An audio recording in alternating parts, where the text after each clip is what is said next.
Qualifying 2 for GT Cup Europe about to get underway. A 20-minute session that will determine the grid for this afternoon's 50-minute race. The drivers who qualified yesterday, they're taking a bit of a break this morning and they're handing over to their teammates, and so that means that we have the likes of Pietro Armani, who was victorious yesterday after a time penalty for the championship leading Fimes team. Porsche gave ZRS Motorsport their second victory of the season, as it will be the Italian who heads out into this session in that number 22 machine, as well as the likes of this car, the number 56 car from LMR, that was contesting for a Pro-Am podium yesterday as well. It's Chris Stevens and George Morgan here in the commentary box. George, great race yesterday. A little bit of controversy with the time penalties, not only for our erstwhile leading car that handed the win over to ZRS, but also for the Pro-Am leaders as well. Yeah, it very much was the story, really. But at the end of it all, I think you've got to give credit where credit's due to Ludovico Longoni and Pietro Armani for digging deep and reining in the time that they did. Obviously, they needed to. At the very end, it wasn't until the final 2 minutes of asking where they finally managed to penetrate that 5-second gap that they needed to break into. But there we go, that's racing. And ultimately now we're in a complexion where now Ludovico Longoni and Pietro Armani have levelled the wins tally with Ian Rodriguez and Luca Franca. Brings that points gap a little bit closer together, but much to, I'm sure, the relief of the Fimes team. That second place, all the more important, just to reduce the damage done by that victory for Longoni and of course Armani as well, but it's going to be largely a different story this time today. To credit as well, third podium overall for Laura van den Hengel and obviously Paul Meyer, who stuck it on pole position yesterday with a 2:04.967, and they'll be looking to do the same again. Laura van den Hengel at the wheel this time, as we can now see her making her way down the straight. All the cars now jumbling up for track position, and obviously Dieter Schweppes taking the helm of the AM Championship leading car for LMR Motorsport 2. Yes, it was a second victory in the AM category of the season for the 911 LMR squad, reigning champions down there. There is Laura van den Hengel, just making her way very slowly down the Mistral. Everyone's taking their time, getting up to speed in this session. Of course, plenty of time to get those laps in. But yes, it was an overall podium for our Pro-Am winners and championship leaders. Just in terms of the championship, mention it's closed up a little bit between the Fimes crew of Ian Rodriguez and Luca Franca, and then the ZRS pairing of Ludovico Longoni and Pietro Armani.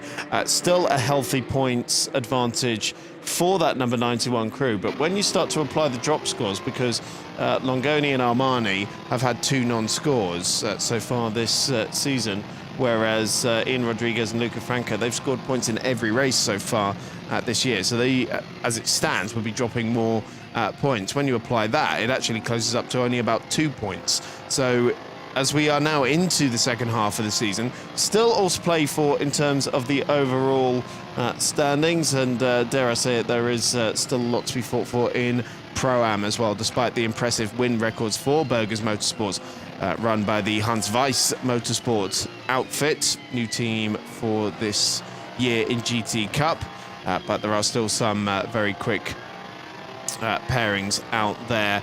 Ones to look out for in this session. So Fabio Babini taking the wheel of the Tsunami Racing Team Porsche number 78 that was qualified by Davide Scanicchio yesterday. He's certainly one to look out for, one of the quickest drivers in the field, certainly one of the most experienced. Dieter Schweppes, although he is a bronze driver, certainly the fastest bronze in the field, and has definitely contested for outright podium finishes, in fact an overall race winner last year with Leandro Martins. But I think all eyes certainly are going to be on Ollie Webb in this one. In the Pro-Am entered McLaren Artura from Greystone GT. Ryan James he's sharing that car with, and Ollie as again another of the most experienced drivers on the grid as a silver class driver. It's a wildcard entry, but yeah, we should definitely keep an eye out on them as we see the car, Luca Franca, that lost out yesterday, won on the road, but by less than half a second in the end, once you applied their 6-second time penalty for not serving the handicap correctly. They ended up losing that win. They did, and ultimately I'd imagine they'll be looking to reply, obviously, straight away. Just to go back to Ryan James and Oliver Webb, they actually took the fastest lap of the race yesterday, which, you know, obviously Oliver Webb, we know how great he is when it comes to racing. Obviously a former ELMS champion, as well as a podium sitter in Le Mans as well. 2:07.171, which incidentally about 2 to 3 seconds slower than Paul Meyer's pole yesterday. That's the difference between Qualy and, of course, race trim. But it was still a great effort on part of Ryan James and Oliver Webb. Obviously, they had their issues making their way through the race. Of course, Webb spun in the second stint, coming through the final corner as well, which, well, in towards the final corner, was coming out towards Pont. But yeah, he got punted, or either he got punted or he spun. No, he spun on his own, because I asked him about it afterwards, and I said to him, like, we're just not used to seeing you in that sort of situation. He just held his hands up. Yeah, made a bit of a boo-boo of that. But of course, he can make up for it today. Yeah, exactly. Great driver, Ollie Webb. And of course, if you were watching the sister series to this International GT Open last year, you remember seeing Ollie in a Greystone run McLaren 720S GT3 car. Oh, we've got some debris on the start and finish straight that's just been struck by one of the cars there. Now that looks like a sort of front or rear fender that's come off a car, but quite how that would have happened, especially so early in this session. I do wonder whether it might have been the one that belonged to Fine's team, because they were taping theirs down at the front end yesterday. It could be a chance. And it did look green, I've got to be honest. So there's every chance that it could belong to them. Franvel Bugliotti, of course, was a DNF yesterday. And unfortunately, well, whilst earlier on in the race, he was actually in the AM podium fight. He'll be looking to come back into it this time. Obviously looking to register a quick time just to get his session kicked off. Nathan Brauns has just gone highest of the AM class so far, ahead of Giacomo Giabergia. Florentin Zescu then further down. Pietro Armani, of course, part of the winning team from yesterday, now on top once more ahead of Lars Zanen, as H. de Mello goes into second and takes the AM lead, with Franvel Bugliotti crossing the line, registering a 2:08.388. It's a 2:06.703 at the top of the shop, and there's the Fine team's car. And that's Luca Franco going around on the exit of turn 2. So that is the former TCR and Clio Cup racer. Can't see any missing trim on that car. No, so hopefully we'll see where that debris did come from. But yeah, in terms of the AM Championship, quite a dramatic race yesterday in terms of the championship, because the second and third place cars in the standings going into yesterday's race, H. de Mello and Franvel Bugliotti, did not finish that race. And so it was a huge advantage for Dieter Sveps and Leandro Martins as they took the victory yesterday. It's Pietro Armani, yesterday's race winner for ZRS Motorsport. Currently fastest on a 2:06.7 and going fastest in the first sector of anybody so far. Yeah, Paul Meyer, of course, remember, folks, 2:04.967 was the fastest lap we had yesterday in qualifying. Nicholas Salins pops into 6th, so we're very much in the early stages in terms of qualifying. And if you're looking at a driver like Pietro Armani, of course, very much at the fledgling beginning of his racing career, having completed his run in single-seaters, now tackling Porsche Cup competition machinery, and obviously looking ahead to try and advance his charge in the GT Cup Europe Championship, showing some really nice improvements, though, in the first and second sector. Lauren van den Hengel also popping into 6th fastest and second in Pro-Am as well, just ahead of Nicholas Salins. Yeah, Pietro Armani racing in single-seaters up to the Formula Regional level at the end of the 2022 season before making the switch over to GT competition, racing in Carrera Cup Italy, so very familiar with the Porsche Cup machine, even some wildcard outings in the Super Cup. And you see they're having to dodge and weave around that significant piece of debris. We've got a yellow flag at turn 15 as well, so that is at the final corner, and I wonder if that is for the debris. Now we're going to see. Is it off the LMR car? There we are. Yes, I said it was green. It's off the so it's off the second of the LMR cars, the Pro-Am number 56 car, Peter Furter. So that looks like it's come from the rear rather than the front. called weight reduction, Chris. Lighten the weight of the car. Cosimo Papi pops into second fastest and first fastest in terms of AM class.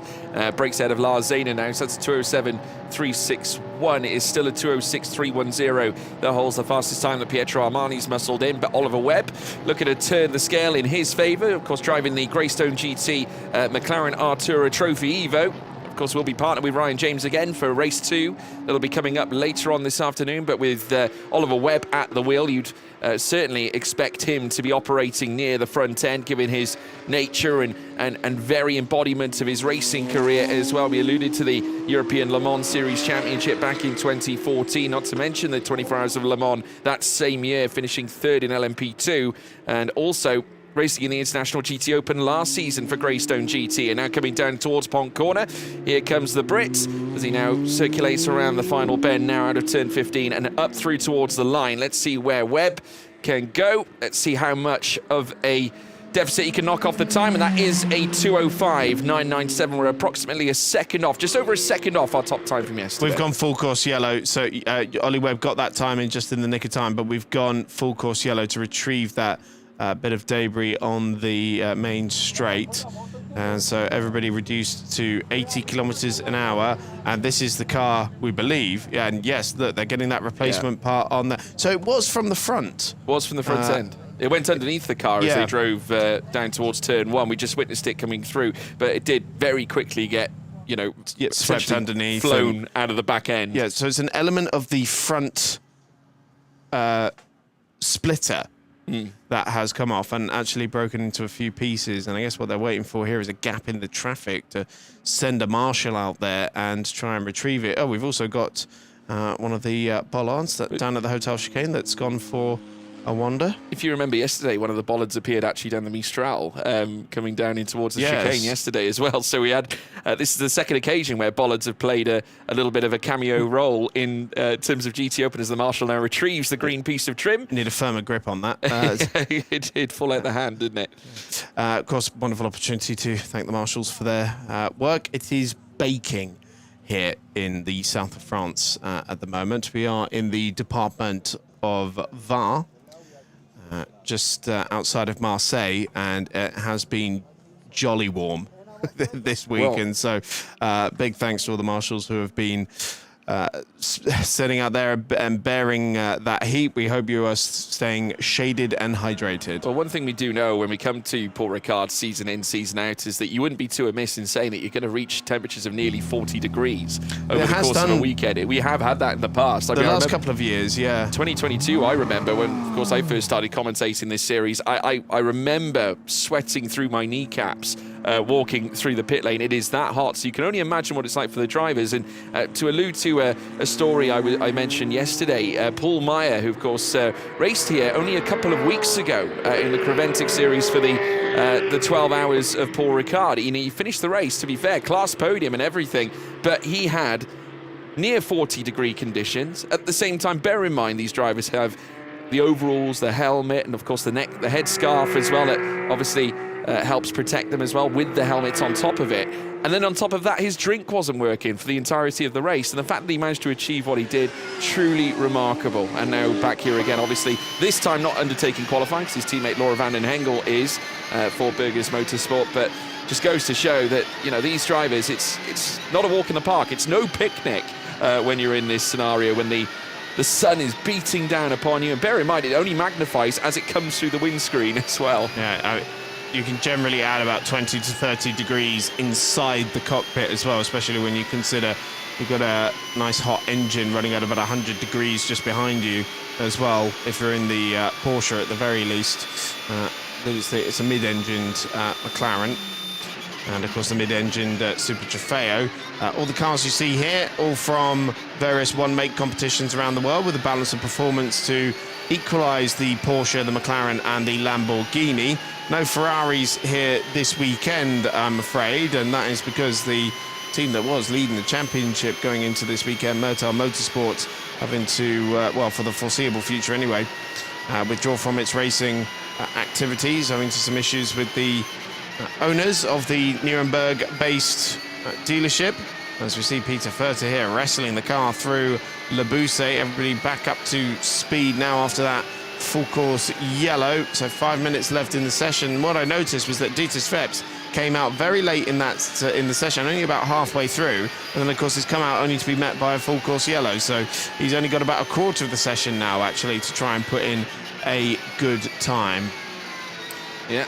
Obviously, Oliver Webb now routed down in 16th and back out on track, and purple in the first sector as well to match with a 34.460. So obviously not counting the time that he had last time prior to the full course yellow coming out. He'll have to try again, which is exactly what he's trying to do as he makes his way through Scene Corner. He's got Laura van den Hengel for company, who is just in behind him at the moment. 3.8 off the top, where Pietro Armani currently sits still a second beyond and plus ahead of anybody else. It's currently Cosimo Papi in second, leading the AM class side of things with 4 minutes to go. If anything, this leaves a very short window now after that full course yellow for drivers to nestle in these final runs in order to ensure that they grab the positions they so need here ahead of the Paul Ricard race we have coming up. So was that last lap time deleted I believe it was, Chris, Ollie, yeah. because he went fastest right before the full course yellow. The message has since disappeared from our timing screen, but yeah, one can only assume that that was because of track limits. Hopefully this one was kept in between the white lines, and we'll see if as Ollie Webb drives up towards the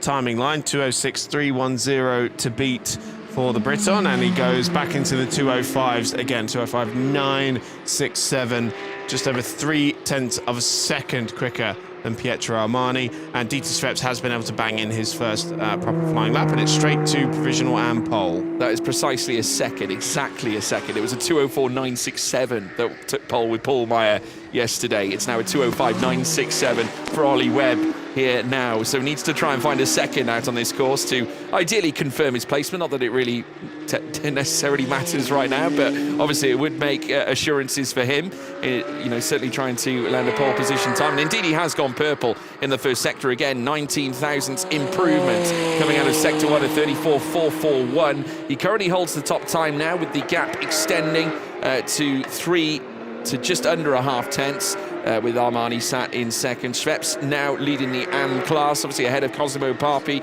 at the moment, and Schweppes on a personal improvement, nearly a tenth and a quarter behind Ollie Webb coming out of the first sector, but slowing down in the middle sector. Falvey moving up to 8th fastest and 4th in class. There's another piece of debris, this time on the Mistral, and it looked very similar to the one that brought out the first full course yellows. It was on the first element of the Mistral straight, a little bit further off the racing line though, so hopefully we can just sort of get away with not having to interrupt the session again to retrieve that. Everyone's been warned. Debris at turn 8, and there's only 2 minutes left in the session anyway, so everybody's only got one more flying lap after this one. As we can see, Ollie Webb purple in the first 2 sectors here, and looking to lower the benchmark even further. You see how aggressive he is with the curbing, trying to cut every single centimetre off the racetrack that he possibly can. And so through the final corner of Virage Dupont, open up the taps, and again driving up towards the timing line, and this will be to lower his own provisional pole time, and it's a 205.8 at this time, so shaved off about a tenth of a second, and to go half a second clear of Pietro Armani. Yeah, good lap from Ollie Webb there, and advances it now to over half a second. Fabio Babini moving up into 3rd fastest as well, and Cosimo Papi retaking that AM lead advantage away from Dieter Schweppes, moving into 4th overall, 1.2 to nearly 1.3 though away from Ollie Webb as it stands with just over a minute left to go in the session. So there's the confirmation of your fastest lap, folks. Oliver Webb for Greystone GT at 205.804. We're still a ways off where we were for yesterday's session, so credit to Paul Meyer for that. Luca Franco with a personal best, though, in the first sector of 34.742. Quite a ways off, though, approximately 0.3 off in the first sector in comparison to Webb's previous best first sector, as we just see a little bit of jostling for position. Fabio Babini,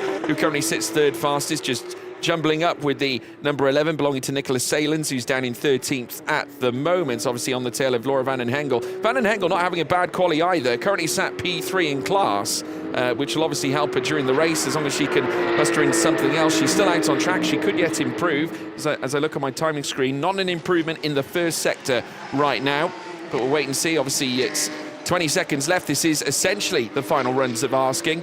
here right now, though some might be able to go out again if they're around the final corner. As we know, watch as Babini comes around the left-hander, slowing up in the middle sector. No improvements on this particular lap, so that looks like it's all she wrote for Babini Tinchescu, moving up to 15. Well, it was still a personal best for Babini in the middle sector, despite trying to get around the Nicola Salen's Q1 track racing car, which, nice little slide there coming through Virage de Lac and then into the final corner.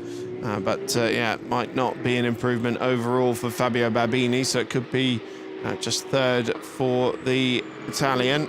And fastest in the final sector. And does lower the benchmark. He improved in time, but not in position. So 3/4 of a second away from Ollie Webb in the end. Pietro Armani's come into pit lane, as has our top two in AM. See this moment again from Babini. See all over the curbing, and as he got on the brakes for the final corner. Lovely little catch. I mean, there in the... you could see inside the cockpit and see the hands. The dab of Oppo. That is an experienced driver at the wheel of that Porsche, keeping some incredible control of that car. And if you want to talk about experience, Fabio Babini, it doesn't get more experience than that. This man has certainly been at the top of his game for many, many, many years, with appearances at Le Mans as well on frequent occasions, and certainly has made a statement, and also here in the GT Cup Europe Championship, and not to mention the International GT Open, where of course he partners Johannes Zelger as well. But it's Oliver Webb, 2:05.804, gloves off, job done, and the McLaren Artura Trophy is on top here in the GT Cup Europe for the first time this season. Great stuff from Ollie Webb there, beating yesterday's race winner Pietro Armani.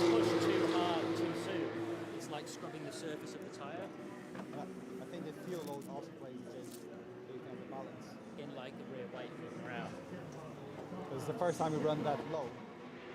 So that was Ollie talking about the fact that he was pushing a little too hard too early and scrubbing the surface of the tyre. Interesting note there that that was the first time they'd started with that lower tyre pressure. Then as soon as the pressure gets to like 165-ish, then it's okay. We've never even got to 1.7. I know 165 is target.